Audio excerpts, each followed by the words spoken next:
안녕하셨어요. 어쨌든 또 새해가 되었습니다. 2023년도 첫 수업 시작하도록 하겠습니다. 맞지만 이과야를 관통해가는 공부 과정에서 얼마 전에 우리가 절반 76번을 통과했고요. 이제 오늘은 79번 경을 공부하겠습니다. 그래도 하나씩 쌓아가고 있는데 그 쌓아지는 것이 이제는 벌써 절반을 넘었다라고 하니까 이만큼 쌓이고 있구나 하는 것이 피부로 느껴진다. 이렇게 말을 해도 좋을 것 같아요. 자, 오늘은 79번 사꿀루다이 작은 경입니다. 77번 경이 사꿀루다이 큰 경이었죠. 보니까 이게 제가 마하줄라 요 말을 크다 작다 이렇게 번역을 하기도 하고 길다 짧다 이렇게 번역을 하기도 하다 보니까 요 부분이 짧은 경이랬는데 요새는 다 그냥 큰 경 작은 경 이렇게 제가 번역을 하고 있죠. 수정해 놓겠습니다. 사꿀루다이 작은 경이고요. 작은 경임인데도 불구하고 16쪽이나 되는 작지 않은 경입니다. 그래서 일단은 제가 그 경 내용을 이렇게 요약을 좀 했습니다. 요약된 내용을 간략히 좀 보고 가능한 만큼 경을 전체를 읽어볼 수 있도록 하겠습니다. 자, 사꿀루다이 작은 경은요, 기본적으로 사꿀루다이라고 하는 유행승하고 부처님하고의 만남의 자리에서 두 분 간에 진행되는 대화 내용이에요. 자, 그래서 이제 보면 사꿀루다이 유행승이 부처님한테 법을 청하면서 주제 발의를 해요. 얼마 전에요, 어떤 사람이 있었는데요, 그분이 아주 그 남김없는 암과 봄을 인정한다, 선언한다, 그런 사람인데, 그런데도 불구하고 과거의 끝에 대한 질문을 하면 적절히 대답을 하지 못하고 피하는 이런 경우가 있었습니다 라고 하니까 그 사람이 누굽니까? 박보부님, 우리 이렇게 남김없는 암과 봄 이래 나오면 뻔한 사람 있죠. 니간타 나타붓다, 니간타 나타붓다였습니다 라고 대답을 하죠. 그랬더니 이제 부처님이 일단 이제 사꿀루다이 유행승이 니간타 나타분타한테 질문한 게 뭐냐 하면 과거의 끝 이랬잖아요. 과거의 끝이라고 하는 이 주제가 나오니까 부처님이 설명을 하세요. 과거의 끝이라고 하는 것은 숙주명을 얻어야, 숙주명이라는 게 이전의 전생을 기억하는 능력이잖아요. 그래서 숙주명을 성취한 자라야 과거의 끝에 대해서 이야기할 수 있다, 대화가 된다, 이렇게 말하고, 이제 마찬가지 과거가 있다면 미래도 있겠죠. 미래의 끝이라는 것은 숙주명에 이어가지고 천한명, 이렇게 천한명을 얻은 자라야 미래를 함께 대화할 수 있다, 이렇게 말씀을 하세요. 자, 그러면서 이제 부처님이 요 있는 거, 과거의 끝, 그래서 숙주명 얘기하고, 미래의 끝, 이래서 천한명 얘기하고, 그래봐야 그거 다 과거 미래 의미 없고 중요한 건 지금이요 라는 이제 이런 의미를 가지고 부처님이 이제 주제를 전환하지요. 자, 그거 보면 어쨌거나 우다이여 과거의 끝은 내버려 두고 미래의 끝은 내버려 둡시다. 나는 그대에게 법을 설하겠습니다. 과거 미래 이야기 말고 정말 중요한 거는 법이 필요합니다 라고 해서, 그러면서 요 얘기예요. 이마스밍 사띠 이당 호띠 이마스 빠다 이당 오빠짜띠 이마스밍 아사띠 이당 나호띠 이마사 니로다 이당 니루짜띠 라고 해서 이것이 있을 때 이것이 있다, 이것이 생길 때 이것이 생긴다, 이것이 없을 때 이것이 없다. 이것이 소멸할 때 이것이 소멸한다. 라고 연기의 정형구라고 우리가 부르는 요 말씀을 이제 꺼내 놓으시는 거예요. 여기 이제 우리 중국에서는 어떻게 번역이 된다요? 대표적인 게 차유고 피유, 차기고 피기 이렇게 번역이 되죠. 차무고 피무, 차멸고 피멸 이렇게 해서 차유고 피유 이것이 있을 때 저것이 있다. 사실 저 그 부분이 조금 우리가 이제 12연기 이쪽에서 공부하는 거지만 조금 애매함은 있는 게 원어로 보면 이마스밍사 때 이당 호때 이럴 때 이것과 이것이야. 이것과 이것인데 중국에서는 번역할 때 이거를 차유 고 피유 이것과 이것을 이것과 저것 이렇게 이제 번역을 하고 뭐 학자들의 설명으로는 뭐 산스크리트 또는 빨리 이런 인도 말은 이것과 저것이라는 것을 이렇게 이것과 이것 뭐 이렇게 표현을 한다 이렇게 이제 말을 하는데 제가 볼 때는 이제 그런 측면보다는 이 연기의 정형구는 다른 데는 안 쓰여요. 오직 그 연기 12연기에 대해서 연기라는 말은 괴로움의 발생 과정으로의 12연기잖아. 그런가 하면 그 소멸의 과정까지를 묶어서 말하면 어떤 게 있어요? 그거 그러니까 중으로서 설한 법, 중에 의해 설해진 법 이러고 아니면 연기에 대한 열이작의 이런 식으로 연기라는 말하고 구분해서 나타나는 그럴 때 이렇게 고집과 고멸 이런 식으로 이제 나타나잖아요.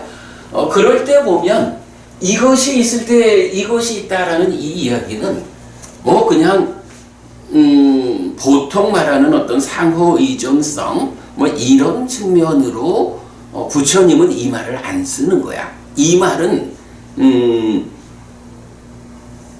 이경 그러니까 79번 사골루다의 짧은 경 빼놓고는 모든 경이 이 표현이 나오면 뒤에 연기 12연기가 따라 나와. 그래서 12연기 하고 그 소멸하고 중에 의해 설해진 법 이래가지고 이 표현 자체는 오직 그 연기의 12지분 요걸로 나타나는 거거든요. 그러면 연기의 12지분이라는 것은 우리가 그걸 어떻게 이해하나? 100% 조건관계죠. 예를 들어서 생을 조건으로 노사가 있다. 노사, 늙고 죽는다. 뭐 죽는다라고 하는 이 현상을 놓고 죽는 조건관계는 굉장히 많아요. 교통사고를 당해서 죽을 수도 있고 병이 걸려 죽을 수도 있고 해침당해 죽을 수도 있고 다양하게 죽는 방법이 있거든. 그런데 그런 그 다양한 방법들은 죽는다라는 이 사건에 대해서 100% 조건은 아니라고. 어떤 사람은 병들어 죽고 어떤 사람은 교통사고 당해서 죽고 어떤 사람은 천수를 누리고 늙어서 죽고 이게 다 다르기 때문에 예를 들어서 교통사고를 조건으로 죽음이 있다 이렇게 말하면 이거는 진리가 될 수 없는 거야. 왜냐하면 그것이 적용되지 않는 경우가 있잖아. 그래서 연기의 12조건관계는 100% 조건관계야. 죽는다라는 이 사건에 100% 조건되는 것. 그게 뭐냐? 라고 할 때 따지고 들어가 보면 태어난다는 거거든요. 태어났다라고 하는 거는 이거는 100% 죽어야 한다라는 조건관계로 연결되는 거야. 그러면 태어난다라고 하는 것은 그 100% 조건관계가 되는 게 무엇냐?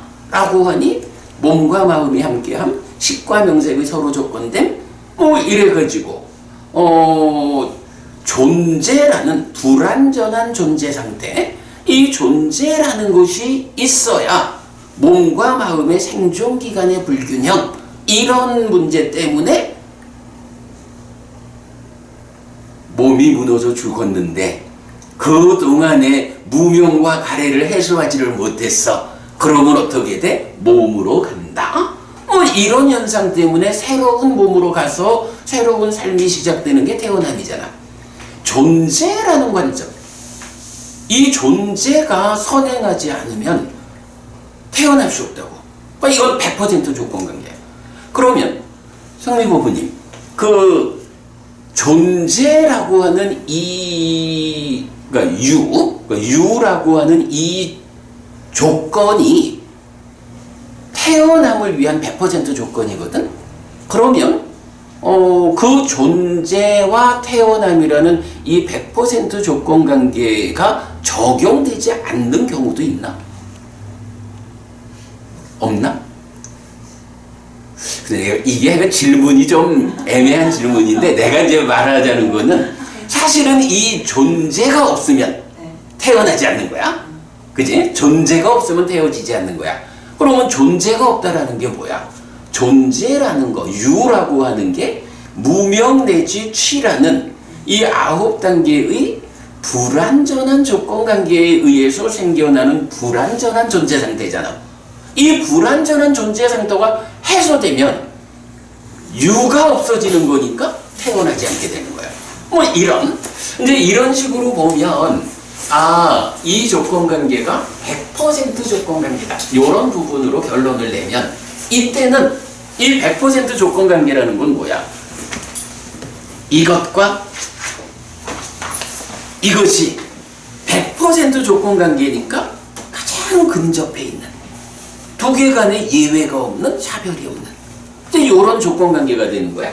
이것과 저것, 이게 떨어져 있는 거라면 이것과 저것 이렇게 말할 수 있겠지만, 이게 100% 조건관계로 접근돼 있는 이런 상태니까 이것과 이것 연결돼. 네, 그 개념.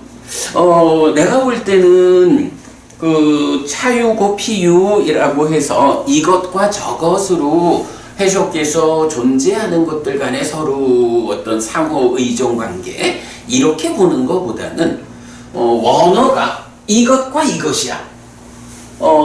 이 말씀인 이당 이거는 같은 말인데 격만 다른 거거든.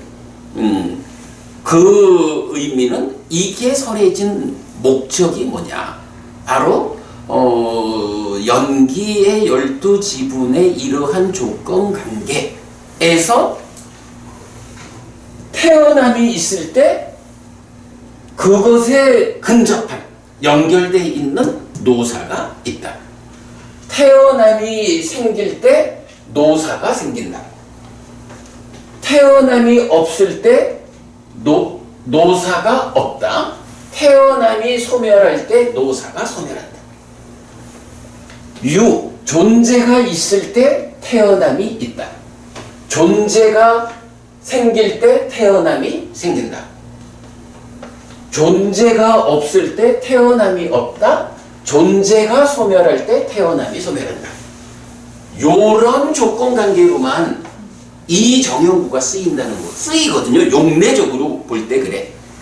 그래서 이 연기의 정형구를 어떤 존재하는 것들 간의 상호 의존 관계 이런 식으로 볼 게 아니고, 이것은 다양한 존재 간의 관계가 아니라 바로 연기, 12연기가 말하는 이 12지분 간에만 적용되는, 즉 우리 삶에 어떤 조건관계에 의해서 괴로움이 생겨날까, 어떤 방법으로 괴로움이 해소할까, 요 하나의 주제.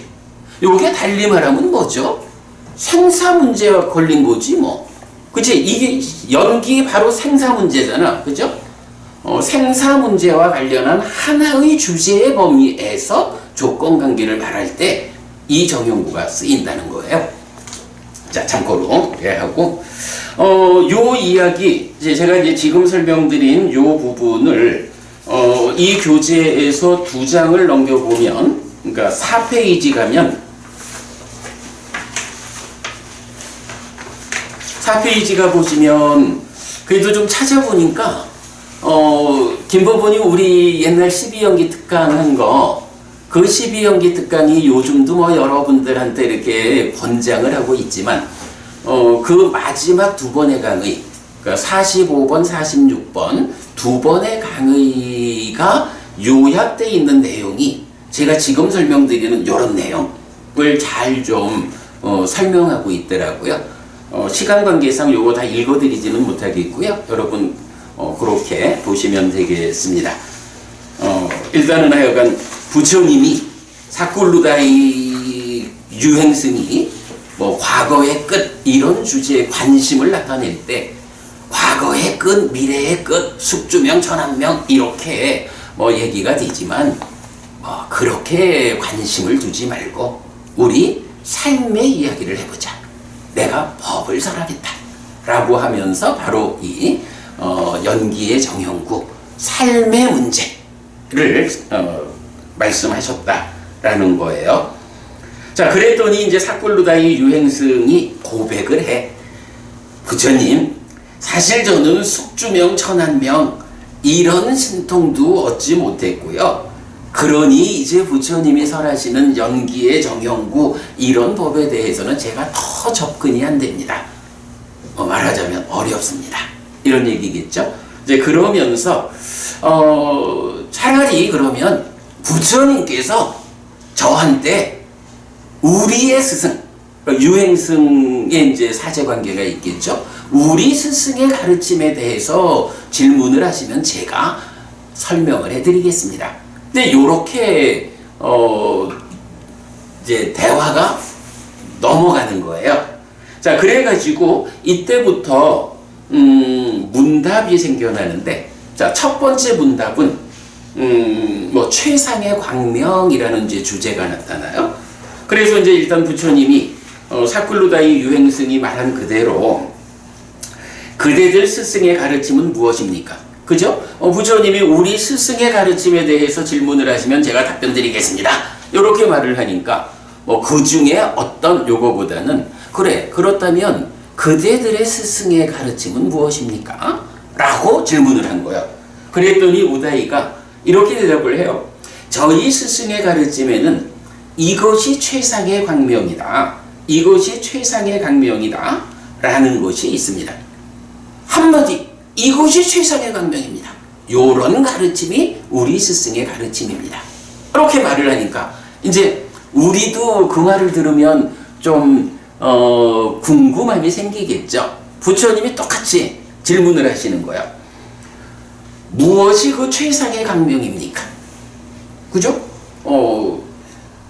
이것이 최상의 광명이다 라고 했으니까 이것이 무엇이냐? 무엇이 그 최상의 광명이냐? 라고 하니까 우다이가 다시 답하기를 더 높거나 더 뛰어난 다른 광명이 없을 때 그것이 최상의 광명입니다. 배보부님, 이 말 맞나요? 맞는 말이야, 그지? 아니, 최상의 광명이라고 하면 가장 높은 거잖아. 그럼 가장 높은 광명이 무엇이냐? 라고 물으니까 가장 높은 그거를 설정해 놓고 그거보다 더 높거나 더 뛰어난 다른 광명이 없으면 그게 최상의 광명입니다. 맞는 말이에요. 말은 맞죠. 말은 맞아, 그지? 그런데 사실은 말은 맞는 것들이 많다고. 세상에 보면 말은 맞는 것들이 많아. 그런데 구체적으로 그게 뭐요? 이렇게 물으면, 그죠? 최상의 광명이요? 이거보다 더 높고 더 뛰어난 게 없으면 이게 최상이요? 이렇게 말하는 건데, 그러면 아니 스승한테 공부를 한다라고 할 때 이게 뭐 초등학생인가? 더 높은 게 없는 그게 최고다. 요거 배우려고 스승을 따라갈 수는 없잖아. 그러면 그 가장 높다라고 하는 그게 무언지 구체적으로 알려줘야 그 구체적인 최상의 광명을 내가 성취해야 될 거 아니야. 그 구체적인 내용 없이 그냥 최상의 광명, 더 높고 더 뛰어난 거 없는 그거예요. 이렇게 말하면 말은 맞는데, 부부님, 부처님은 이런 측면에서 보면 구체적인가? 부처님의 가르침은 그럼, 자, 여기서 지금 이제 유행승의 스승은 이렇게 표현을 한 거야. 그러니까 이제 이어서 이제 대화가 되겠지만, 그러면 우리가 부처님한테 똑같은 질문을 했다면, 그러면 부처님도 무언가 당신의 깨달음, 당신의 가르침에서 최고의 경지, 뭐 그걸 빛이라고 말하면 최상의 광명, 뭐 이렇게 말할 수 있겠죠?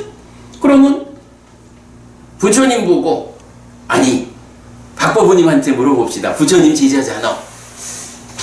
그 최상의 광명, 가장 높은 경지, 이건 뭐죠? 라고 말하면 법부님도 더 높은 경지가 없는 그게 가장 높은 경지입니다. 이렇게 답할 건가?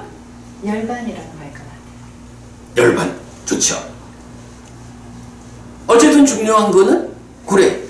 뭐 사실 답은 그거지 뭐. 열반을 실현하자라. 부처님은 열반이라고 하는 중생들의 삶의 영역인 세상에서 벗어나서 실현되는 윤회하는 중생의 삶이라는 이 생사의 문제를 완전히 해결하고 실현되는 그 자리, 이렇게 그 최상의 경지를 제시하고 있잖아.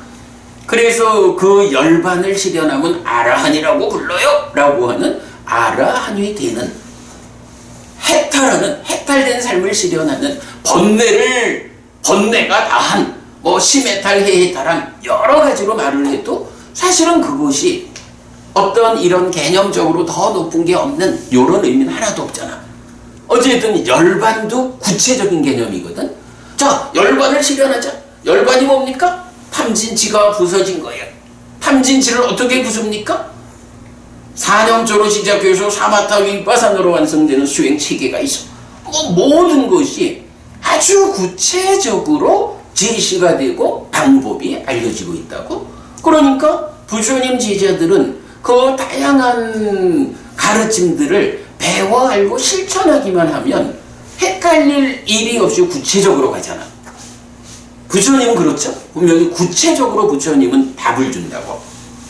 열반 이런 완성 상태도 말하고, 그 열반을 위해서 궁극적으로 해야 하는 일이 뭐냐 하면 내 삶의 저 심오한 영역, 그 심오함의 끝에까지 가가지고 이 심오함의 끝자락에서 작용해가지고 나를 괴로움으로 중생으로의 삶으로 이끄는 게 뭐냐? 라고 보니까 번뇌구나.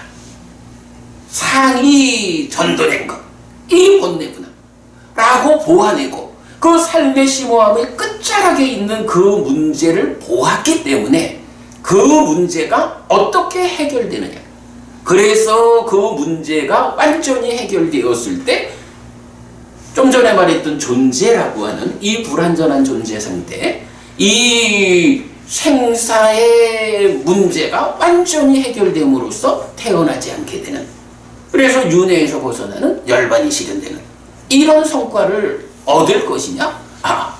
이런 방법이 있다 라고 아주 구체적으로 부처님은 제시를 하잖아. 가장 큰 차이죠. 사쿠르 바이 유행승의 스승하고. 자, 그런 이야기야. 그래가지고 그러니까 우다이가 그것이 최상의 강명입니다 라고 하니까 부처님이 지적을 하는 거예요. 결국 그렇게 말하면 그대는 그 광명이 무언지 선언하지 못합니다. 요거 지금 우리가 말한 구체적인, 그죠? 구체적인 답을 제시하지 못한다. 오직 개념으로만 있지 현실적으로 존재하지 않는 요런 부분을 지적한 거죠. 그랬더니 이제 우다이가 그 구체적인 부분을 지적을 받으니까 여기서 이제 한마디 구체적 광명이라는 개념으로 제시를 하나 하는 거예요. 그게 뭐냐 하면 빛나고 밝고 눈부신 보석과 같은 광명이 있다. 그런 광명, 그 보석의 광명이 죽은 뒤에 병이 없는 여기서 이제 우다이가 말하는 이 아는 뭐야? 아뜨만 이러는 이런 상나 가정의 성질을 갖는 그거죠. 이렇게 부처님이 직접 그 구체적인 대답을 하라라고 지적을 하니까 요런 답, 최상의 광명이라고 하는 것이 이렇게 빛나는 보석과 같은 그런 광명이고 그것이 아뜨만입니다. 이렇게 이제 답을 한 거죠. 그랬더니 이제 부처님이 이제부터 재미있는 비유를 들어가면서 보석이 김부부님, 저기 뭐 다이아 반지 이런 거 받아보셨어요? 네.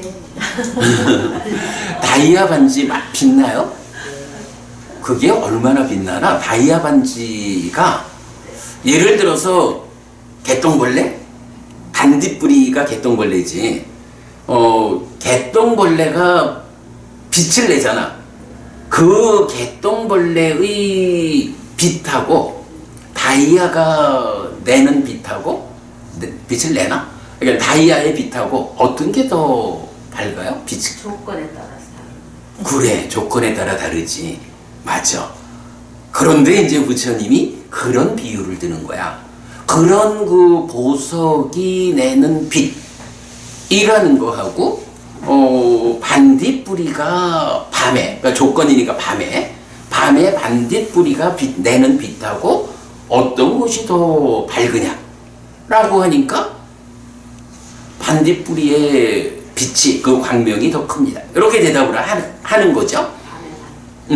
뭐 이제 그런 조건 하에서 이제 말을 하는 거야.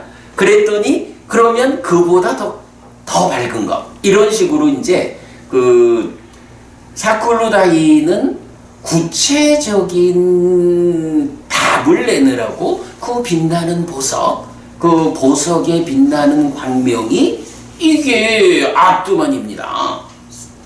죽은 뒤에 병이 없는 아뜨만입니다. 이렇게 대답을 했는데 그 아뜨만이라고 말하는 보석의 빛남이 사실은 아주 보잘것없다. 이제 요렇게 이제 부처님이 방향을 이끄는 거예요. 자, 그래서 이제 그게 보면 비유를 통한 문답이라서 구체적 광명의 전개 이러면서 빛나고 밝고 눈부신 보석의 광명이 있어. 그거보다는 깜깜한 밤의 반딧불이의 빛, 그 광명이 더 커. 그런가 하면 그보다는 깜깜한 밤에 기름 등불을 켜놓으면 이게 반딧불이의 광명보다는 큰 광명이야. 그리고 그보다는 깜깜한 밤에 커다란 불무더기가 타고 있어. 이게 기름 등불보다는 더 큰 광명이야. 그리고 나면 밤이 지나고 구름 한 점 없는 깨끗한 새벽 하늘에 밝은 별이 내는 빛이 있어. 광명이 있어. 근데 이제 요거는 아니 어찌 보면 눈앞에서 그 깜깜한 밤에 커다란 불이 타고 있으면 새벽 하늘에 빛나는 샛별의 빛보다 이 불무더기의 불이 빛이 더 크지 않나? 이렇게 볼 것 같은데 부처님은 모르겠어. 뭐 그런 걸까? 전체 답이죠. 그래. 바로 이제 그 김법부님 말씀하신 조건 이런 개념이겠지. 불무더기 앞에서만 보면 샛불이 보이지도 않겠지만 전체적으로 볼 때는 요 작은 지역에서 빛나는 거하고 천지를 비치는 샛별의 빛하고는 또 다르겠지. 그러니까 이제 그런 뭐 연결관계인 것 같아요. 그래서 새벽 하늘의 밝은 별이 더 광명이 커.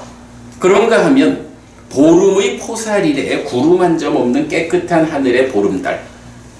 아무리 샛별이 밝아도 보름달이 둥실 떠올랐을 때 그를 당할 수는 없겠죠.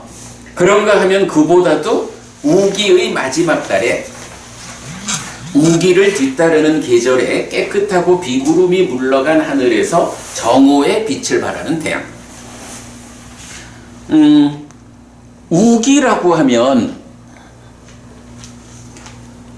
늘 이제 하늘에 비구름이 끼어 있고 이러겠죠. 그러니까 태양이 별로 밝게 빛나지 않겠다. 그렇다 해도 달보다는 밝겠지만 그래도 우기라는 때는 태양이 장렬하지 않는데 그 우기가 지나고 우기를 뒤따르는 계절 이러면 뭐 말하자면 가을, 그 청명한 가을 이래 되겠지. 그때의 하늘의 정오의 빛을 발하는 태양하고 보름달하고 견주면 누구의 광명이 더 커? 이렇게 말하는 거죠. 당연히 태양의 광명이 크죠. 이렇게 이제 단계적으로 밟아가는 거야. 자, 그러면서 이어가지고 부처님은 이런 표현을 해요. 이렇게 그 과정을 밟아왔을 때의 달, 또 해, 이런 그 커다란 광명들이 있는데 사실은 이런 광명이 미치지 못하는 영역이 있다는 거야. 그리고 그 해와 달의 빛이 미치지 않는 더 높은 곳에 있는 신들이 많은 신들이 있는 거를 부처님은 안다 이거야. 그러니까 해와 달의 빛도 미치지 못하는 그 높은 하늘의 신들은 해와 달보다 더 커다란 광명을 빛을 낸다는 거죠. 그래서 그런 신들을 분명히 알지만 그러나 부처님은 그것보다 더 높거나 더 뛰어난 다른 광명은 없다라고 말하지 않는다. 그런데 우다이 그대는 그 보석에 빛난다라는 거, 반딧불이보다도 더 보잘것없고 더 미숙한 광명을 최상의 광명이다라고 말하면서 그게 우리 스승의 가르침이라고, 더 높고 더 뛰어난 광명이 없다고 이런 식으로 말했다는 거야. 사실 우스운 거지요. 그 보석의 빛깔보다 더 큰 광명이 있다라는 걸 아는 사람들 입장에서는 뭐 저런 주장을 가지고 스승이라 할까 이런 얘기가 되는 거겠죠. 그렇게 이제 일단 구체적인 답변에 대해서, 그러니까 처음에 구체적으로 답변하지 않았을 때는 구체적으로 답하라 라고 말했다면, 이제 구체적으로 답한 그것은 그 정도는 아주 하잘것없는 광명이요, 그것보다 훨씬 더 커다란 광명들이 많이 있어. 이제 요렇게 그 우다이의 자기 스승의 가르침을 논파하는 거죠. 네, 그 논파의 과정이고요. 자, 여기서 보면 우리가 또 하나 좀 보아야 하는 게, 방금 본 거, 해와 달의 빛이 미치지 않는 많은 신, 더 많은 신, 이렇게 말했거든요. 그러면 대법원님, 해와 달이 미친다라고 하는 그 영역은 어딜까? 그러니까 해와 달이 미치지 못하는 신들이 있다 그랬거든. 그러면 그 신들보다 더 낮은 영역에 해와 달이 비춘다 이런 얘기잖아. 이거 우리 과학적인 입장에서 태양계에 태양이 있고 지구를 도는 달이 있고 이렇게 접근하지 말고 그냥 이제 요 문맥만 가지고 그대로 우리가 접근을 해보자고요. 그러면 해와 달이 미치는 어떤 영역이 있겠지. 그러니 그 영역보다 더 높은 곳이 있다. 부처님은 더 높은 곳에 있는 신들도 다 알지만 그 높은 신들, 해와 달이 미치지 못하는 높은 신들에 대해서도 그보다 더 높고 더 뛰어난 다른 광명은 없다라고 말하지 않는다. 이렇게 말하는 거죠. 성미 부부님, 어디까지가 해와 달의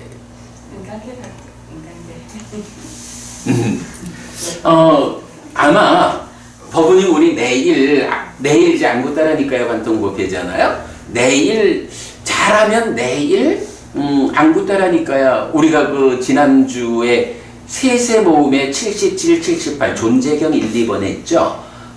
그리고 나면 이제 79, 80, 81까지가 안한다품에 있는데 그 81번 경이 소천세계 경이거든요.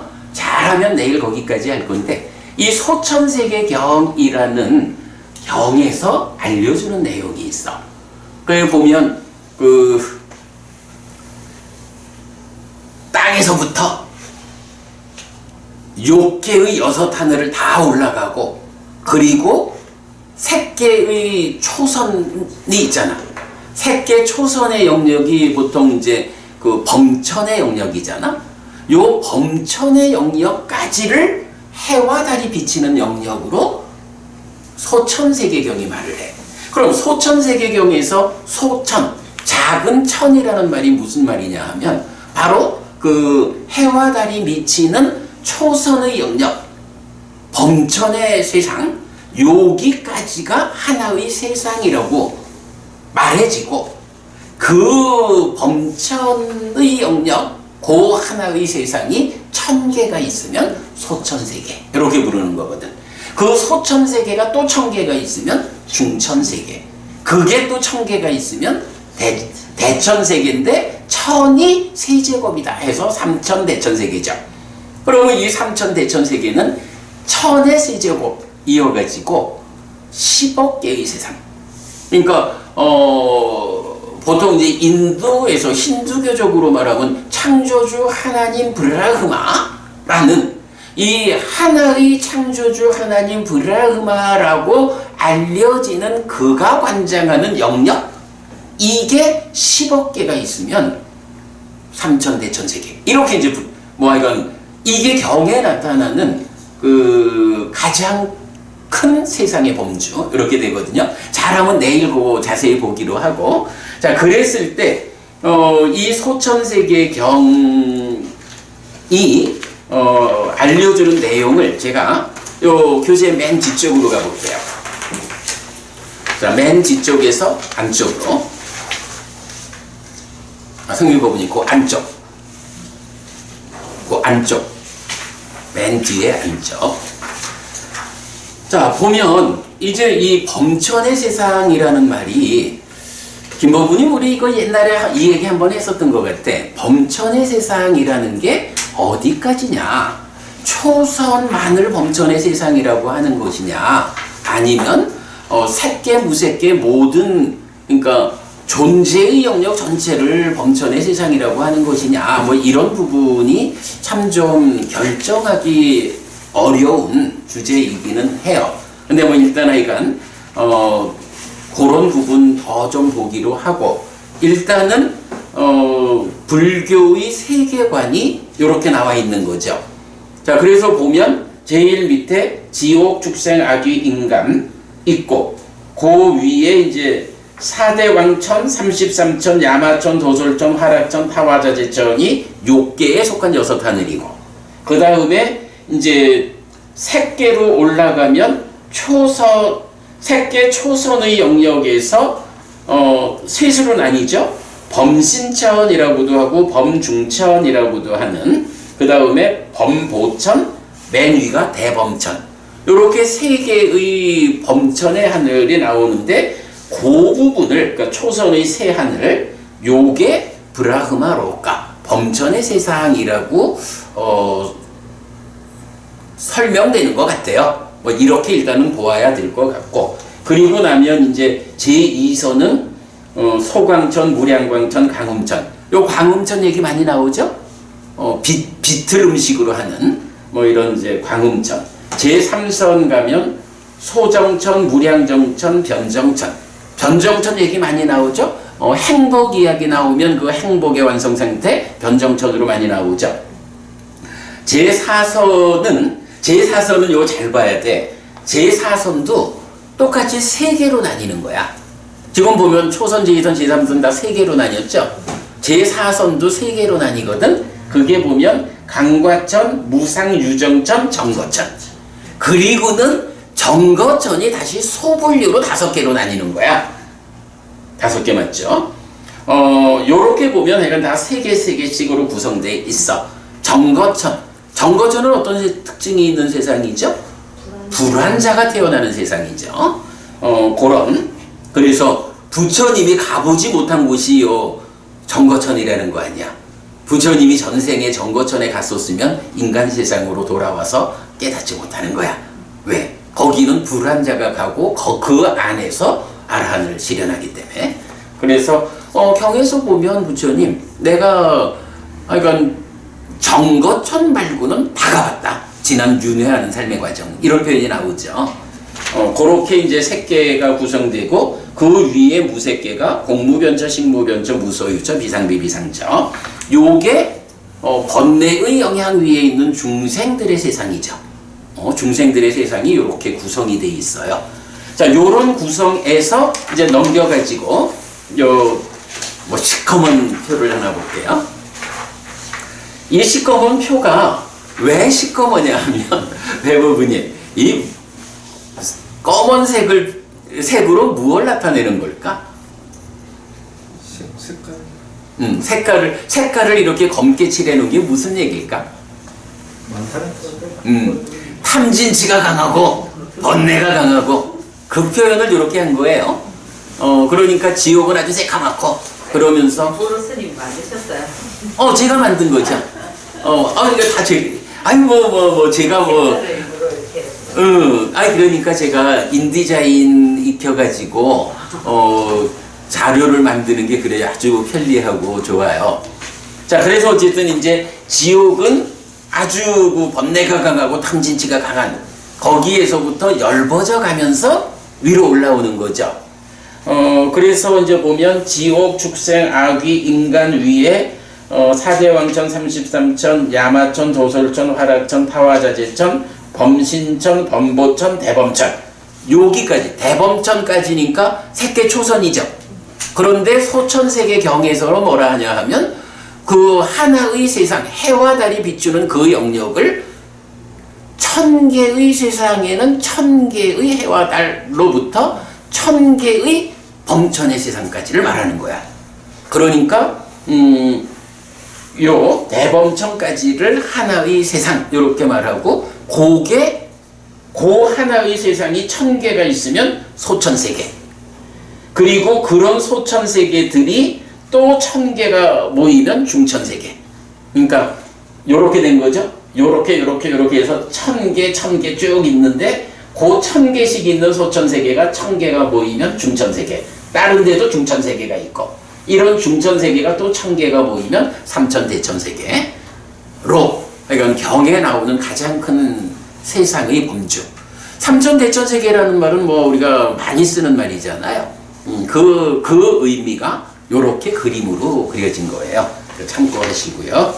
자, 다시 또 갑니다. 우리가 2페이지 보는 중이죠. 자, 그래가지고 그러면 이제 여기서 우리가 또 하나 보면, 자, 부처님이 이런 해와 달의 빛이 미치지 않는 많은 신, 더 많은 신을 분명히 알지만 이랬잖아요. 그러면 여기서 미치지 않는 범위라는 건 어떤 범위가 되죠? 라고 말하면 정확하진 않죠. 왜냐하면 범천의 세상, 초선까지는 빼야지.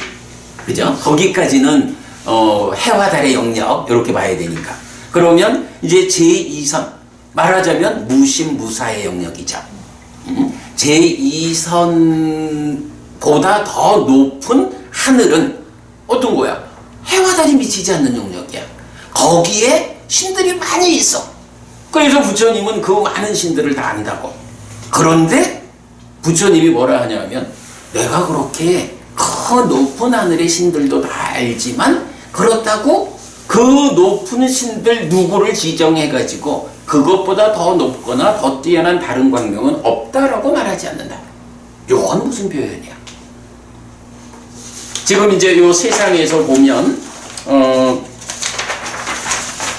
이 범천의 세상을 넘어선 제2선, 제3선, 제4선 해서 비상, 비비상처까지 이 부분이 해와 달이 미치지 않는 그 범주죠. 여기에 신들이 많다고, 부처님이 이 높은 하늘의 신들을 다 안다고, 그런데 가장 높은 광명이다, 최상의 광명이다라고 말하지 않는다 이거야. 그러면 이렇게 봐도 되겠죠?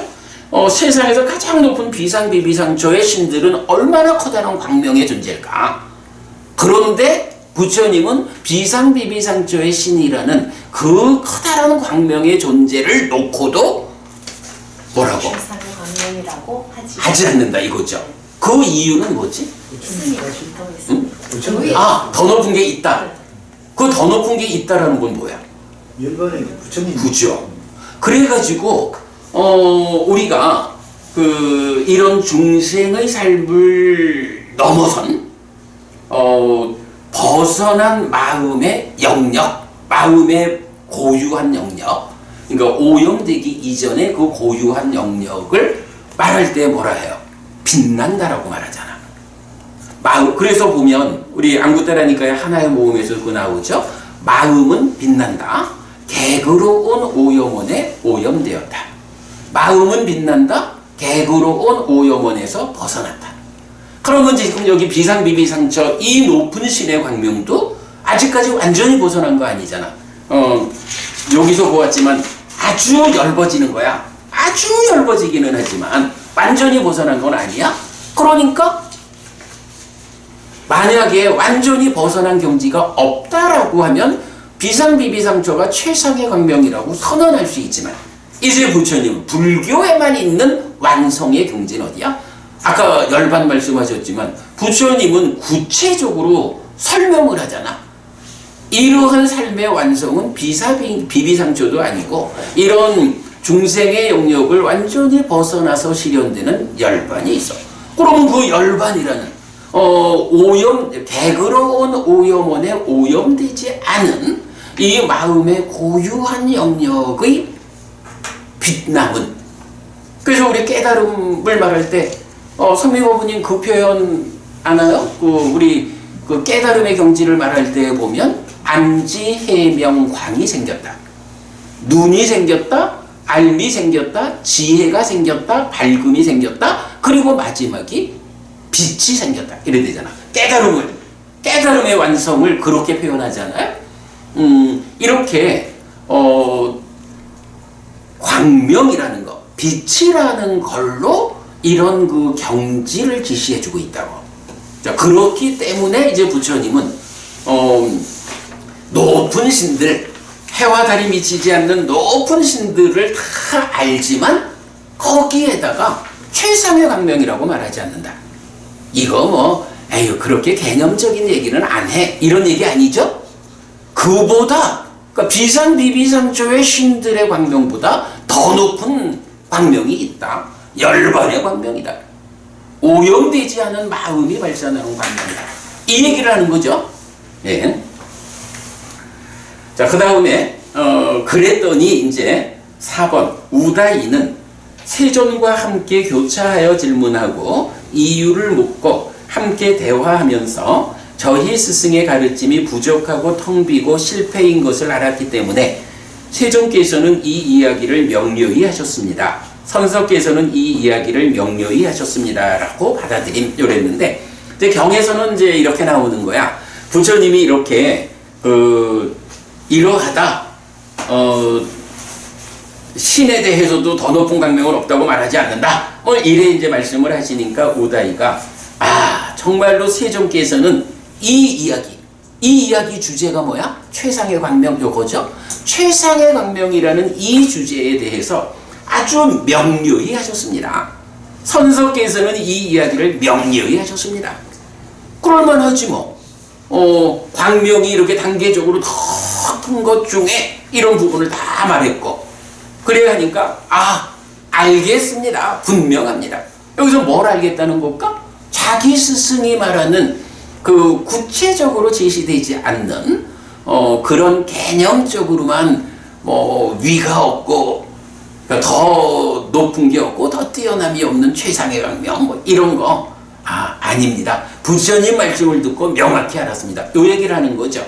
그래서 부처님이 다시 물어요. 우다이 그대는 어째서 그런 말을 합니까? 라고 하니까 그 위에 있는 말, 부처님과 함께 이렇게 교차해서 질문하고 이유를 묻고 함께 대화해 보니까 참으로 우리 스승의 가르침이 부족하고 텅 비고 실패인 것을 알았습니다. 이렇게 말하는 거죠. 여기서 이제 보면 교차하여 질문하고 이유를 묻고 함께 대화하고 요런 표현은 어디에 나오냐 하면 우리 근본 교리 등 경이 있죠. 3종 외도에 대해서 부처님이 논파하는 거기에서도 보면 이런 표현이 나오죠. 그러니까 우리가 실제로 그 세상 살다 보면 다양한 종교가 있고 다양한 가르침들이 주장을 하잖아요. 그러면 이게 그냥 우리가 옳아, 우리가 진리야 라고 막 말을 한다고 누구나 다 그렇게 말을 하지. 그랬을 때 그렇게 주장하는 것만 가지고는 판단이 안 되는 거잖아. 자, 우리도 사실은 그래 주장을 하지. 부처님 가르침이 으뜸이여, 이게 사실이고 이게 진리여 이러는데, 그러면 이거를 어떤 방법으로 누가 정말로 진리인지 사실인지를 알 수 있겠어? 이거 서로 간에 주장만 해가지고 알아지나? 아니면 누가 더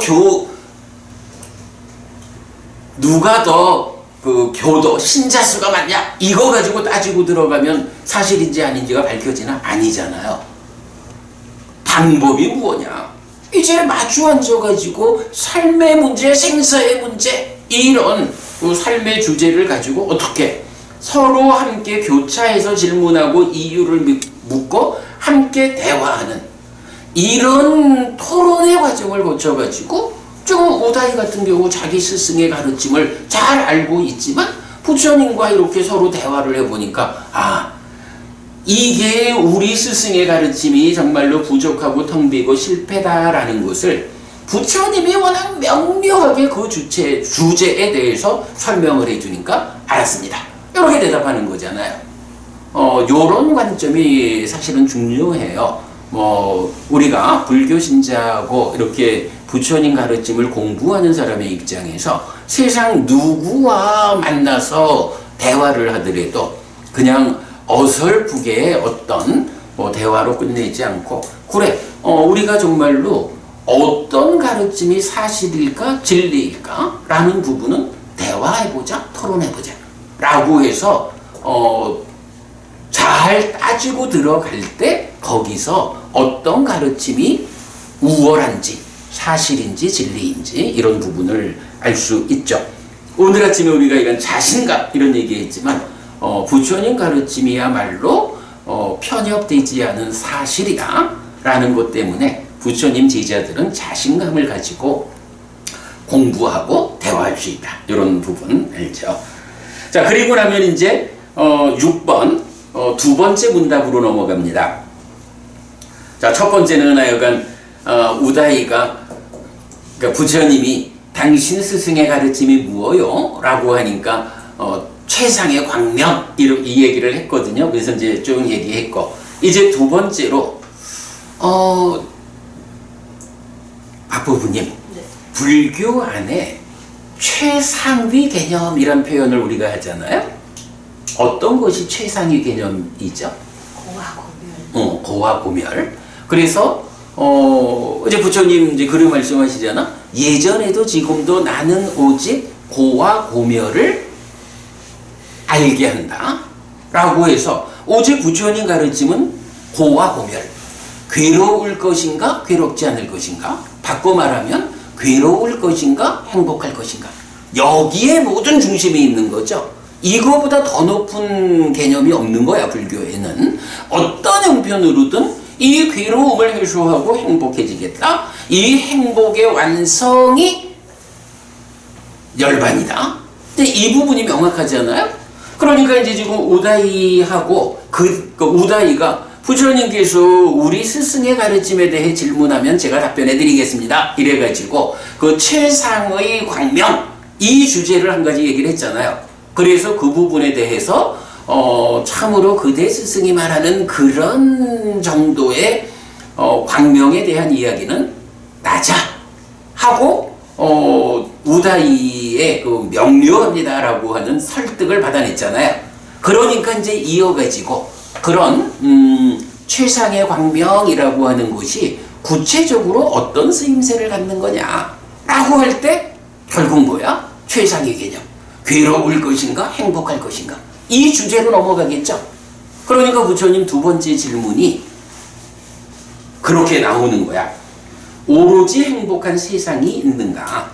오로지 행복한 세상을 실현하기 위한 조건을 갖춘 실천이 있는가? 요게 두 번째 문답의 주제예요. 그래서 이제 부처님이 먼저 질문을 하죠.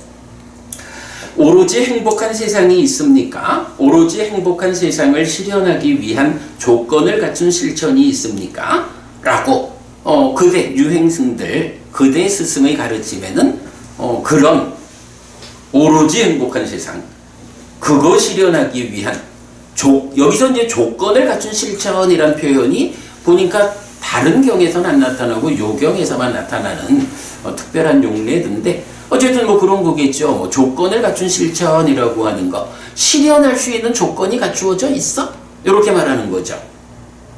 성미부부님 혹시 부처님 가르침에는 부처님 가르침에도 실천이 나오잖아.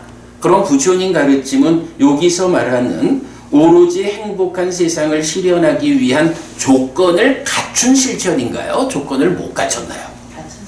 갖췄죠. 그 질문을 하는 거야. 유행승들에게 유행승 그대의 스승이 이끄는 실천법이 있다면 그게 정말로 그 오로지 행복한 세상을 실현할 수 있는 조건을 갖추고 있는 그 가르침을 따라서 배워 알고 실천하기만 하면 조건이 충족되어 가지고 실현되는 거예요. 이렇게 묻는 거죠. 자, 그랬더니 우다이가 저희 스승의 가르침에는 오로지 행복한 세상도 있고 오로지 행복한 세상을 실현하기 위한 조건을 갖춘 실천도 있습니다. 라고 대답을 하죠. 자, 그랬더니 이제 부처님이 그 오로지 행복한 세상이 무엇냐라는 부분은 넘어가요. 질문을 안 해. 그보다는 그 있다고 하는 그 실천이 무엇이냐 하고 실천에 대해서 물어요. 그랬더니 이제 우다이가 네 가지 업의 오염원을 버리고 피하는 거, 그리고 어떤 고행에 속한 것을 받아들여 행하는 거 이러는데, 이 업의 오염원이라는 거 우리 며칠 전에도 보았죠. 그 디가니카야 31번 신갈라경 있잖아요. 육박리경으로 번역된 거. 그 경에서 보면 네 가지 업의 오염원이 있다 라고 해서 생명을 해치는 거, 주지 않는 거를 가지는 거, 음행에서 삿되게 행하는 거, 거짓을 말하는 거. 요 네 가지는 뭐죠? 우리 그 오계라는 게 요 지금 말한 네 가지, 그 네 가지 안 하는 거 더하기 술 마시고 방일하지 않을 거, 이렇게 되잖아. 그러니까 사실은 요 대목에서 우리가 알 수 있는 게 오계라고 하는 것이 어떤 의미를 가지는 질서냐, 삶의 질서잖아. 그럴 때에 이렇게 그 생명을 해친다라고 하는 것이 업을 오염시키는 거예요. 주지 않는 것을 가지는 것도 업을 오염시키고, 삿된 음행도 업을 오염시키고, 거짓을 말하는 것도 업을 오염시키는 거예요. 업이 오염되면 어떤 일이 생기죠?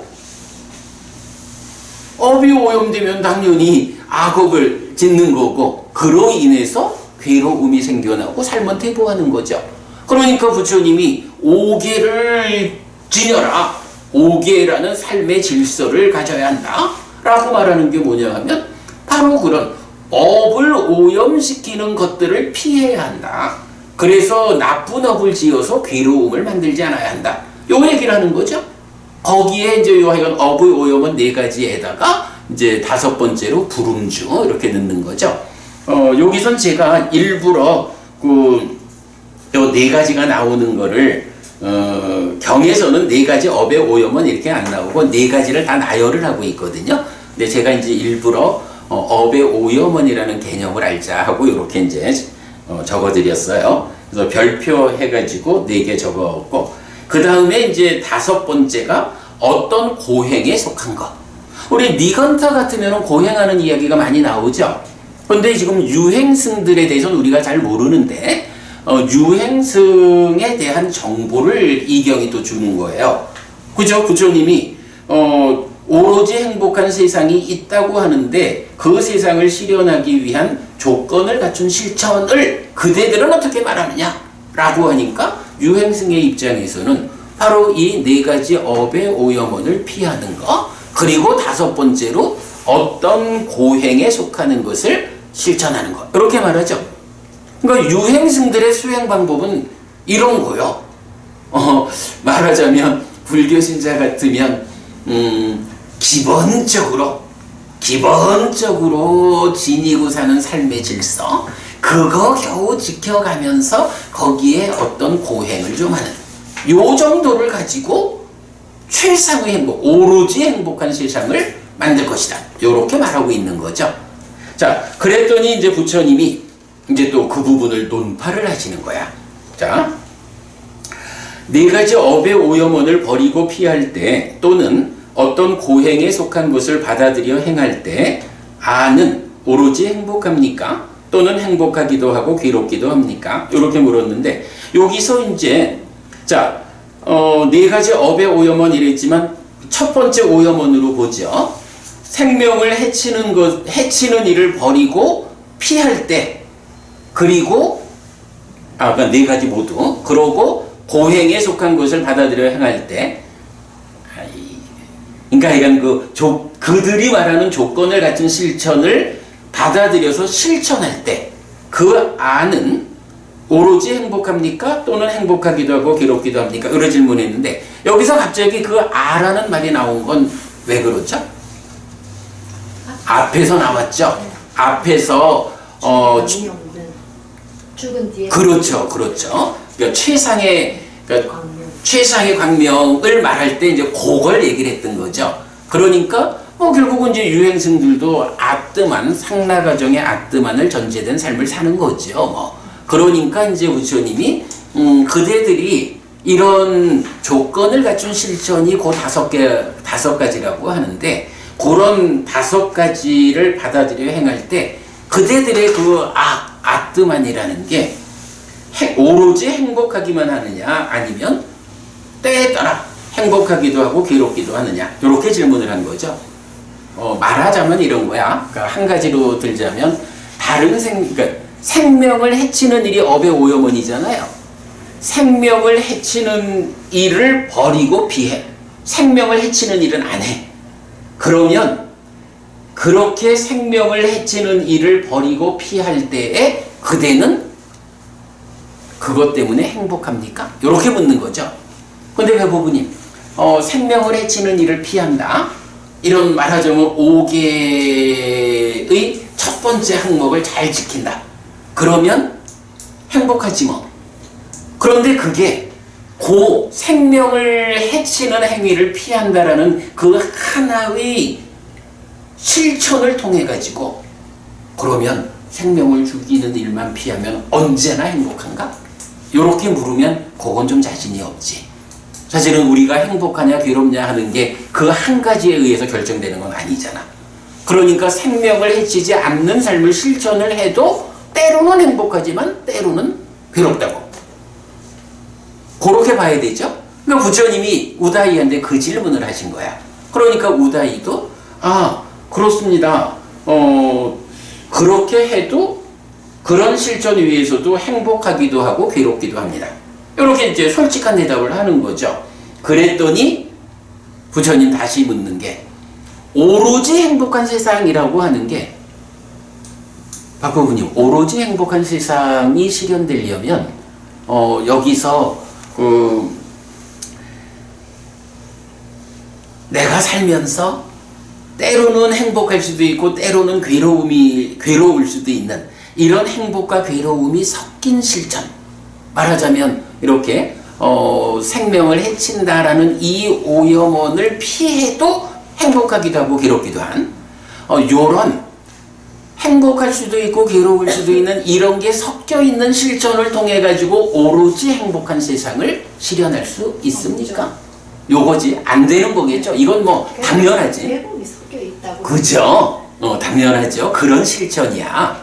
그러니까 당연히 안 되는 거야. 자, 그 부분을 이제 부처님이 지적을 하니까 우다이 입장에서는 막연히 스승의 가르침으로만 볼 때는 이런 5가지가 오로지 행복한 세상을 실현하기 위한 조건을 갖춘 실천이다. 이렇게 배워 알고 있으니까 그것만 하면 됐다고. 그런데 오늘 부처님하고 만나가지고 대화를 하다 보니까 빠지고 들어가 보니까 그거 갖고 안 되네. 그 정도의 실천을 통해 가지고는 이런 오로지 행복한 세상을 내가 실현할 수 없네 하는 부분을 인정하게 되는 거죠. 예, 그 이야기예요. 그래서 우다이는 다시 세종께서는 이 이야기를 명료히 하셨습니다. 선석께서는 이 이야기를 명료히 하셨습니다. 앞에서 최상의 광명에서도 이 내용 나왔던 거죠. 빠지고 들어가 보니까 사실이 아니네. 이런 부분을 알게 된 거죠. 두 번째 문답에서도 그 행복이라는 문답, 유행승의 스승이 말하는 그 방법이 정말로 조건을 갖춘 실천인가? 라는 요 관점에서 대화를 해보니까 아니네. 이런 결론을 낸 거죠. 부처님이 그걸 지적해 준 거예요. 자, 그리고 나면 이제 세 번째 문답으로 넘어가요. 이제 우다이 입장에서는 그동안에는 자기 스승에게서 배운 그 방법이면 되는 줄 알았잖아. 그러니까 그렇게 살았겠죠. 또 또 세상에 있는 사람들 입장에서 보면 그 정도만 살아도 세간에서 볼 때는 훌륭하잖아. 그러니까 존중받고 내가 이렇게 하면 오로지 행복한 그 세상을 실현할 수 있지 이러면서 살아왔는데 부처님하고 대화를 해보니까 아니었거든. 이 방법 아니구나 이걸 알게 됐잖아. 그러니까 세 번째 질문은 뭐냐 하면 이제 역으로 우다이가 부처님한테 그러면 부처님 우리 방법은 아닌 줄 알겠습니다. 그럼 부처님 그대도 말할 수 있습니까? 오로지 행복한 세상이 있다. 그리고 그 오로지 행복한 세상을 실현하기 위한 조건을 갖춘 실천이 있다. 있습니까? 이렇게 이제 질문을 한 거야. 우리는 틀렸습니다. 당신한테는 있습니까? 그랬더니 부처님이 오로지 행복한 세상도 있고 조건을 갖춘 실천도 있습니다. 이렇게 대답을 하죠. 그러니까 똑같아. 부처님도 그 이어지는 질문에서 그 세상이 뭐냐는 건 안 묻고 실천을 물었잖아. 우다이도 똑같이 오로지 행복한 세상을 실현하기 위한 조건을 갖춘 실천은 무엇입니까? 동일하게 묻는 거야. 자, 그랬더니 이제 부처님이 대답을 해요. 초선을 성취해서 머뭅니다. 제2선을 성취해서 머뭅니다. 제3선을 성취해서 머뭅니다. 요거 뭔가요? 바른 삼매. 그죠? 이제 바른 삼매를 닦아서 초선, 제2선, 제3선을 성취했고, 그러면 이제 여기서는 지금 주제가 뭐냐 하면, 오로지 행복한 세상 요거죠. 오로지 행복한 세상을 실현한다 라는 요 관점에서 보면 여기서 말하는 초선, 제2선, 제3선을 성취해서 머문다 라는 요거는 우리가 삼매수행경에서 말하는 4단계의 삼매수행이 전개되는 요 중에서 보면 지금 여기의 행복한 머금으로 이끄는 그 삼매 그 정도를 말하겠죠. 그러니까 오직 그 행복한 상태를 말하는 거니까 이제 가선이 빠져 있어가지고 지금.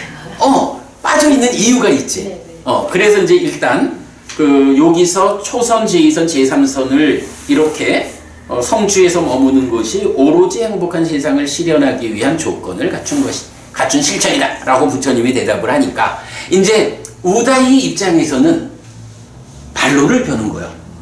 부처님 그거 아니지 않습니까? 제3선을 성취해서 머문다 라고 하면 제3선이 대표적인 개념이 뭐죠?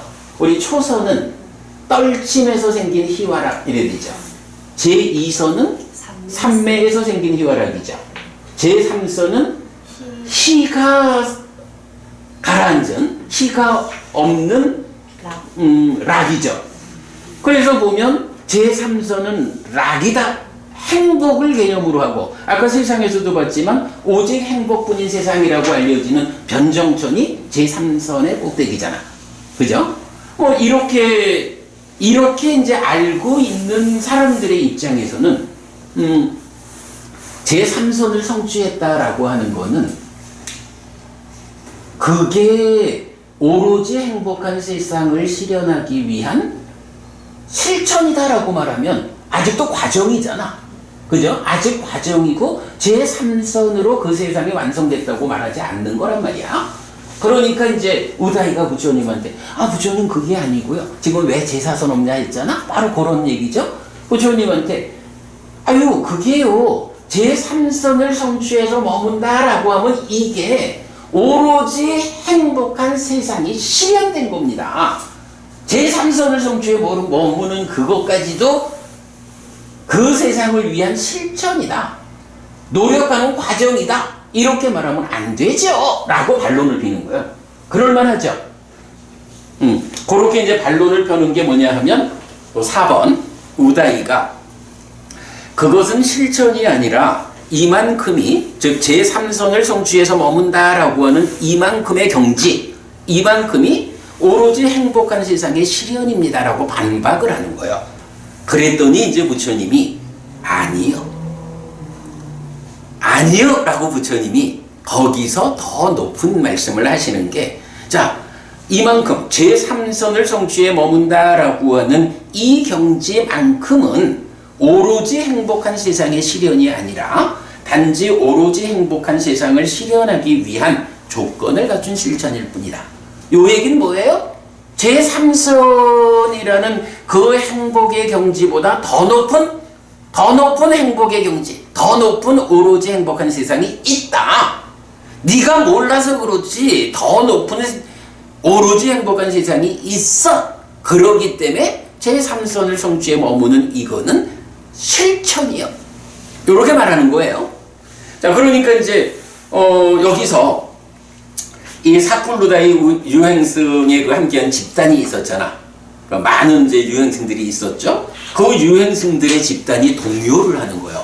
아니, 우리가 알기로는, 우리가 스승한테 배워 알기로는 제3선을 성취해서 머문다라고 하면 이게 오로지 행복한 세상의 실현인데, 저분 부처님은 아니라고, 그거보다 더 높은 오로지 행복한 세상이 있어서 제3선을 성취에 머무는 건 아직까지 실천 중인 거예요. 이렇게 말을 하니까 놀라는 거지. 그야말로 우리 스승의 가르침이 부족하구나, 이런 거죠. 그래서 이렇게 표현해요. 여기에 우리는 스승에게서 전승된 것이 없는가? 여기에 우리는 스승에게서 전승된 것이 없는가? 우리는 이것을 능가하는 더 높은 것을 분명히 알지 못한다.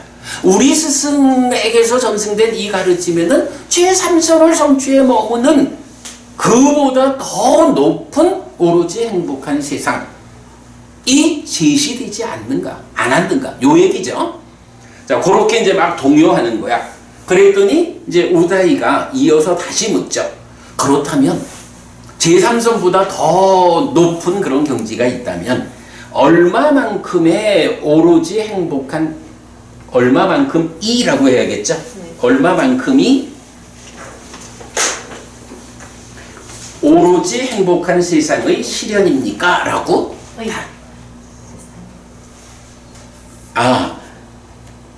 그렇군요. 얼마만큼이 오로지 행복한 세상의 실현인지 이렇게 되군요. 그러니까 이제 부처님이 여기서 부부님 빼놓은 이유가 있죠. 이제 제4선을 성취하여 머무는 것이 오로지 행복한 세상의 실현이다. 이렇게 대답을 하는 거예요. 그럼 제3선하고 제4선하고는 어떤 차이가 있죠? 제3선은 희열이 가라앉은 행복, 이걸로 완성, 이렇게 보는데 제4선은 이제 사명청정, 이래서 평정이라는 개념으로만 이제 나오잖아요.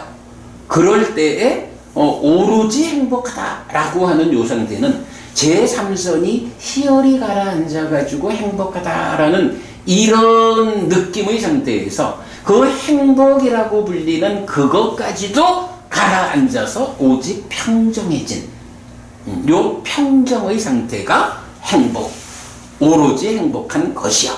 요런 이야기를 하는 거겠죠.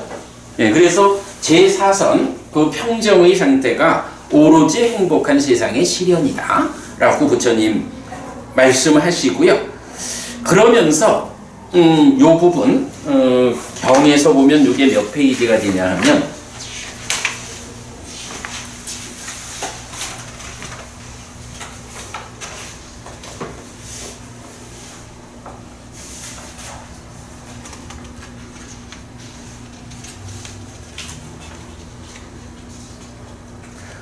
13페이지에 볼게요. 지금 읽지는 않았지만 그 경을 지금 다 읽는 거예요. 자, 13쪽 중간에 보면 지금 이야기가 나오죠. 위에서부터 다 읽어볼게요. 대덕이시여, 그것은 오로지 행복한 세상을 실현하기 위한 조건을 갖춘 실천이 아닙니다. 참으로 대덕이시여, 이만큼이 오로지 행복한 세상의 실현입니다. 제3선을 성취해서 머무는 요 얘기죠. 그랬더니 참으로 우다이여, 이만큼이 오로지 행복한 세상의 실현이 아닙니다.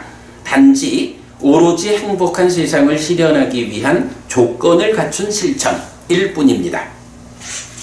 이렇게 말했을 때 사쿨루다이 유행승의 집단은 시끄럽고 큰 소리로 떠들썩해졌다. 여기에 우리는 스승에게서 전승된 것이 없는가? 여기에 우리는 스승에게서 전승된 것이 없는가? 우리는 이것을 능가하는 더 높은 것을 분명히 알지 못한다. 그러자 사꿀루다의 유행승은 그 유행승들을 조용히 시킨 뒤 세존에게 그러면 대덕이시여 얼마만큼의 오로지 행복한 세상에 시련이 있습니까? 라고 말했다. 여기 우다이여 비구는 즐거움의 버림과 내지 제4선을 성취하여 머뭅니다. 그는 오로지 행복한 세상에 태어난 그 신들과 함께 지내고 대화하고 토론합니다. 참으로 우다이여 이만큼이 오로지 행복한 세상의 시련입니다. 이렇게 말해요. 제4선이죠. 그런데 여기서 주목해야 하는 이야기. 요거 아마 김정혜 법부님 관심이 있었던 주제인 것 같아. 이런 표현이 나타나죠. 제4선을 성취해서 머문다라는 요 이야기에 더해가지고 그는 오로지 행복한 세상에 태어난 그 신들과 함께 지내고 대화하고 토론합니다. 요거 뭐야? 제4선을 성취해서 머문다. 이거는 인간으로 태어난 수행자가 수행의 과정에서 제4선을 성취한 그 경지를 말하는 거죠. 그런데 그 인간의 몸으로 수행을 하는 수행자가 제4선을 성취해서 머무는 이 경지에서 물론 뭐 어떤 노력이 또 더해진 거겠지만 어떤 일을 한다는 거냐 하면 오로지 행복한 세상, 요 제4선이죠? 여기서 말하는 건 제4선에 태어난 그 신들, 색계의 네 번째 하늘, 색계의 가장 높은 그 제4선에 이거는 다른 수행자 얘기가 아니라 전생의 그런 수행의 힘으로 전생의 삶에서 죽은 다음에 제4선천에 태어난 신들을 말하는 거죠. 그러니까 제4선천에 태어난 색계의 색계 하늘의 신들을 말하는 거예요. 그 신들은 수행을 통해서 삼매 이런 개념 없이 그들의 삶 자체가 그런 제4선천의 삶을 살고 있는 거예요. 그러한 신들하고 제4선을 성취에 머무는 이 수행자가 함께 지내고 대화하고 토론한다. 요 표현이 나와요. 박호부님, 요 표현이 나오면 의성신. 양면탈. 내가 너무 답을 다 적어드렸나? 여기서 우리가 사문과경에서 제4선을 성취에 머무는 가운데 8가지의 방향이 나오잖아. 그래서 첫 번째로는 식이 몸에 의지하고 묶여 있다라고 알고 보게 돼가지고 이제 무색계로 올라가는 이런 부분 나오고, 두 번째가 의성신을 만드는 게 나오잖아. 그리고 나머지 6이 육신통 이렇게 나온다고요. 요 의성신에 대해서 뭐 여러 가지 주장들이 많은데 우리는 그 의성신이 누구냐라고 하면 색계 하늘에 태어난 존재들이다. 그래가지고 아까 우리 표에서도 보면 제2선의 꼭대기가 광음천이고 그 경에서는 그 광음천 이야기가 많이 나오죠. 시열을 음식으로 하는데 그 광음천 제2선천의 꼭대기, 이 광음천의 신들이 시열을 음식으로 하는 것도 나오지만 또 중요한 개념이 의성의 몸이라고, 의성신이다 이렇게 말한다고. 그러니까 수행자가 제4선의 이 삼매에서 의성신을 만든다라는 거와 다르게 광음천의 신들은 의성신이라는 거야. 그들의 존재 상태가. 그 얘기가 나오잖아. 그래서 우리가 이 의성신에 대해서 뭐 다양한 진짜 다양한 그 해석이 많아. 근데 우리가 아니다. 의성신이란 말은 색계 신들의 몸의 상태. 우리가 말하는 물질이 결합해가지고 몸이 만들어지는 거죠. 인간들의 몸도 물질이 결합하는데 그 물질의 결합 방식이 이런 몸을 만드는 거죠. 하늘의 화생, 하늘의 신들도 물질이 결합해서 몸을 만드는데 그 결합의 방법이 인간하고 달라가지고 눈에 보이지 않는 그들대로의 몸을 만드는 거죠. 그럴 때 색계하늘, 이건 광음천 얘기가 직접 나오니까 그 색계하늘의 신들은 물질이 결합해서 만들어지는 몸이 의성신이라고 불리는 그런 몸을 만드는 거야. 우리 눈에 보이지 않는. 그런데 그런 의성신이라고 하는 우리하고는 전혀 다른 결합에 의한 보이지 않는 그 의성신을 가진 신들하고 우리가 직접 만나는 방법이 있다는 거야. 그게 뭐냐 하면 제4선을 성취해서 머물 때 이제 의성신을 만드는 쪽으로 마음을 기울여서 내가 의성신을 만들어내는 거죠. 그러면 태어나기를 의성신으로 태어난 새끼의 신들하고 인간으로 태어났지만 제4선을 성취에 머무는 수행의 경지에서 의성신을 만든 나하고가 직접 의성신이라는 그들과 같은 몸으로, 그러니까 그들을 만나려면 내가 그들을 만나기 위한 조건을 갖춰야 되는 거. 그럴 때 그들이 의성신으로 태어나 있기 때문에 내가 의성신을 만들어야 그들과 대화할 수 있다. 요 얘기를 한단 말이야. 그리 그 얘기를 우리가 이제 이건 사문과경을 통해서 의성신 그렇게 알고만 있는데 바로 이 경에서 요 표현이 그래서 나는 주목해야 된다고 봐요. 제4선을 성취하여 머뭅니다. 그는 오로지 행복한 세상에 태어난 그 신들과 함께 지내고 대화하고 토론합니다. 요거 의성신 얘기야. 분명히 이제 그 사문과경에서도 그 제4선을 성취해서 머무는 수행자가 의성신으로 마음을 기울여 가지고 의성신을 만드는 요렇게 나오는 거죠. 제4선 같은 자리예요. 그래서 하여간 요 개념 요거 나는 이 79번 경에서 우리가 발견하는 아주 중요한 주제 중에 하나가 요거라고 봐요. 그러면 이제 이게 마찬가지로 무색계를 성취한 수행자들 입장에서는 무색계의 신들, 무색계 신들의 몸은 의성신 이렇게 의로 만들어진 몸 이런 표현은 직접 안 나타나는데 그 무색계의 신들을 설명할 때는 상성, 상에 의해서 그러니까 상에 의해서 만들어진 무색계 신들이라고 나온다고. 그러니까 무색계 신들의 몸은 의성이 아니라 상성이야. 이제 이런 차이가 있고 거기에 하여간 신이라는 몸이라는 말은 안 붙어 있지만 어쨌든 무색계 신들도 몸이 없으면 해탈한 거지. 무색계라는 중생의 영역에 있기 때문에 몸에 제약된 상태라고. 그럴 때 그 몸의 상태가 상성. 그래가지고 우리가 알지만 상의 증득에 의해 가지고 무색계가 성취되는 거, 이런 부분 다 알죠? 그렇게 그 제4선에서 의성의 몸을 만들어서 색계의 신들과 그리고 무색계 올라가면 이제 상성의 몸을 만들어서 무색계 신들과 상성신이라는 게 저기 책에 나옵니까? 어디 부분? 그러니까 무색계 신들을 말할 때 상성이란 말은 많이 나와. 근데 거기에 이런 이야기예요.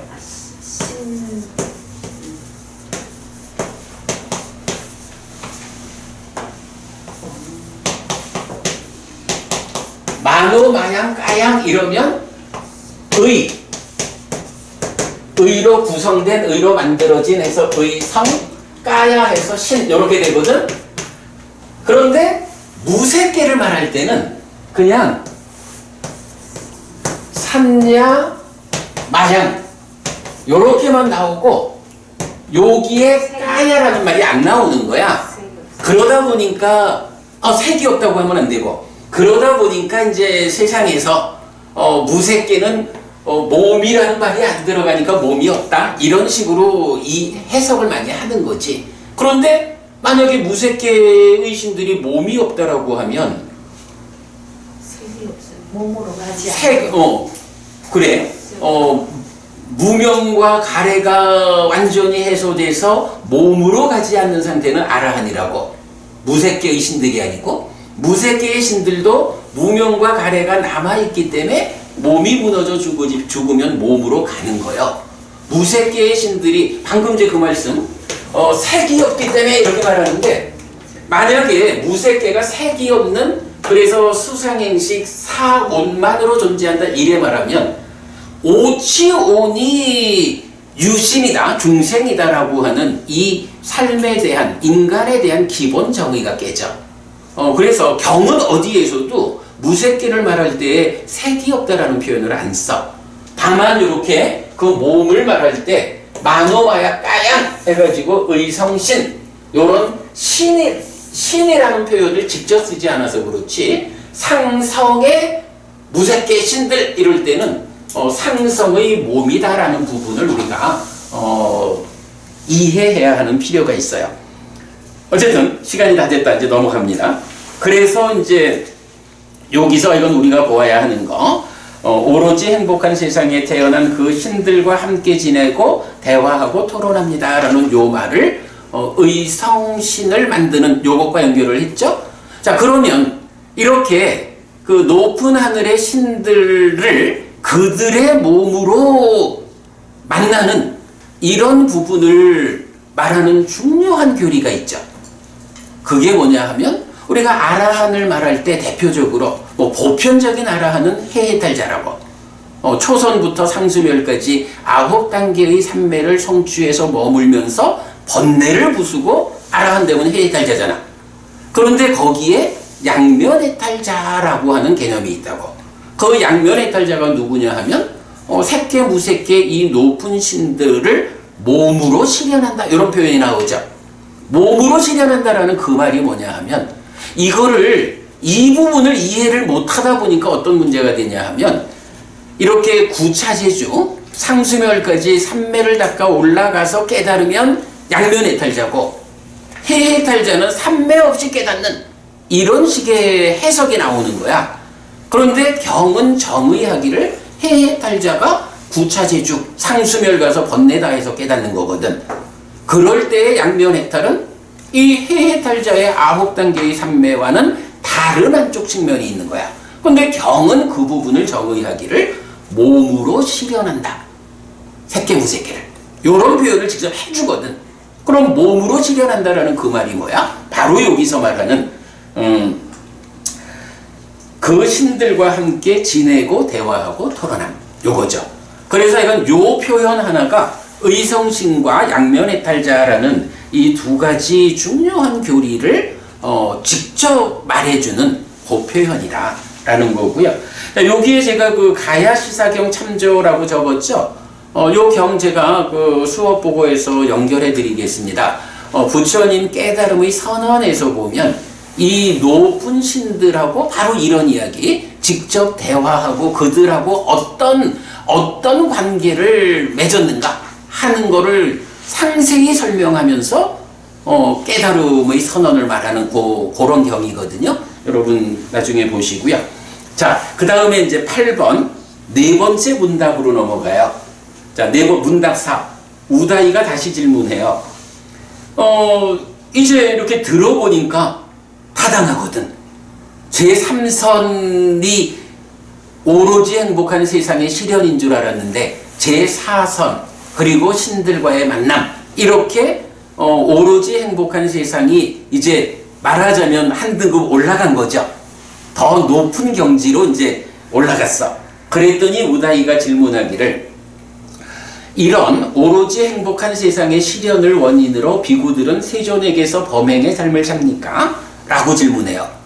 바로 그 제4선 오로지 행복한 세상을 실현하려고 부처님 제자들은 부처님을 스승으로 공부합니까? 요 질문이죠. 청미보부님, 그건가요? 아니죠. 그거 아니야.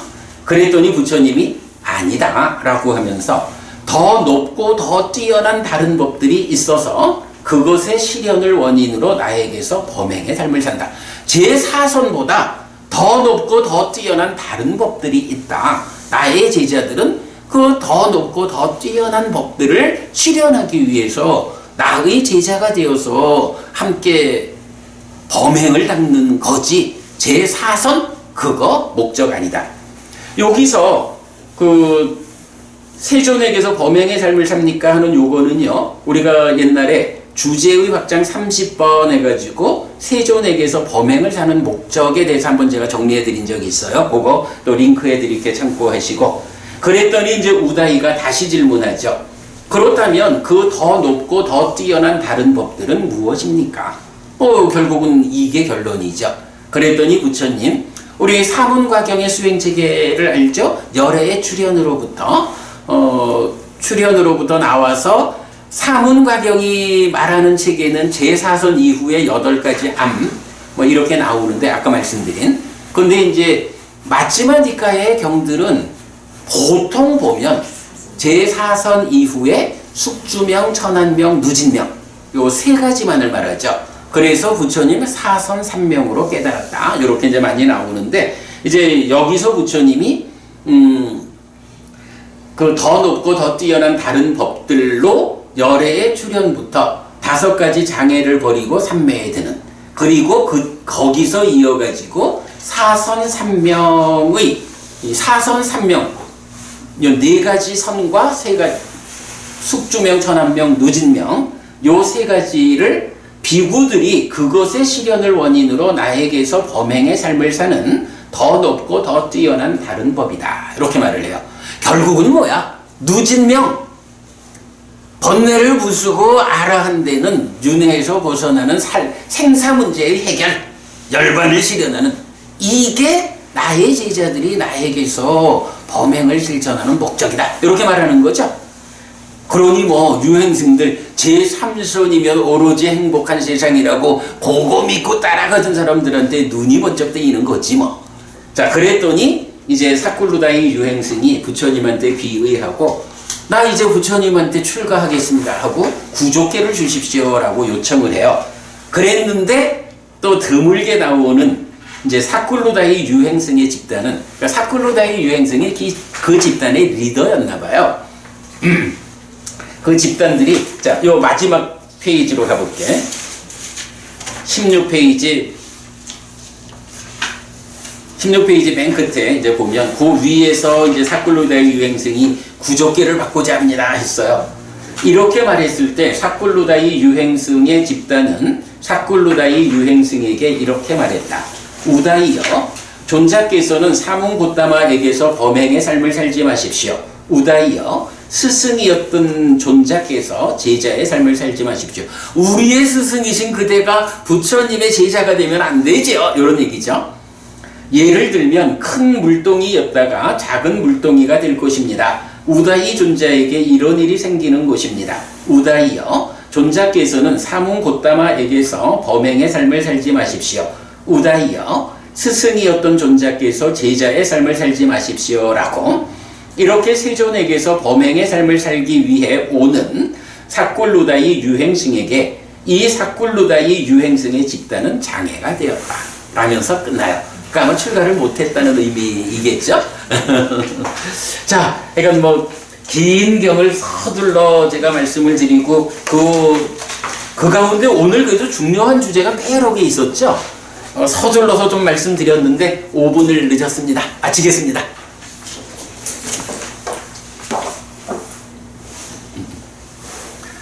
삼마삼부토 바가와 스와가토 바가와타 담모 숲바티판노 사와카 상고띠. 세존은 전능하시나 세존으로부터 법은 잘 설해졌다. 제자들의 삶은 잘 실천한다.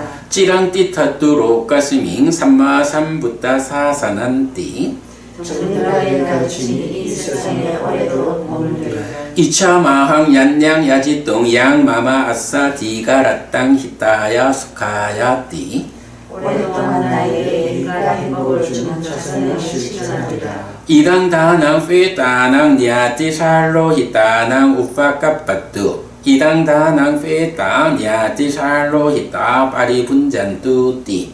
이곳이가 돌아가신 친지와 혈육들에게 도달하기를, 이 고시를 돌아가신 친지와 혈육들이 사용하기를.